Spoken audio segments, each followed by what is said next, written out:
of the doom. Ka Menteri Ketenaga Kekot Kekia ikong Amperin Lengdo ila pentip bakidan sa kumbasan ngut ki balaya Bithma ya kejimpang COVID-19 hame khalaya ka balai kentiu kejing don jong ki berang don ya kan kejimpang ka jela sya ka khatsan ngut ka Menteri kala pentip ru ba ar ngut kilayo ya kan kejimpang kila kot no ha kini ki arso kata balada West Garo Hills District kadon kidan khatwe ngut ki berang don ya kan kejimpang apapun pau bakadon kejing kiu jong kibayo ya kan kejimpang West Garo Hills Dangshan ikong lengdo ila ang bakasarkar kam kwa banwan ra ya kejing maham ki bom dadon kam than namar kawan ra pat ya kejing kuslai ya ki briu hakeleng kejela ikong lengdo ila kan turu ya ki tu ki bawan na ki jakai ki babun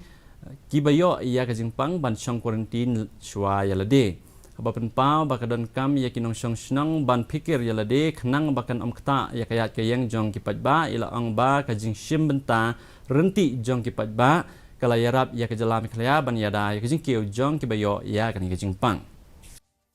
is very low at 14 active cases 14 or 15 I'm not sure but I just received an update as of today. Yeah, so I would suggest that as a state citizens themselves should police themselves so that we do not inconvenience the entire public at large. We have seen that that has worked. In the last phase of COVID,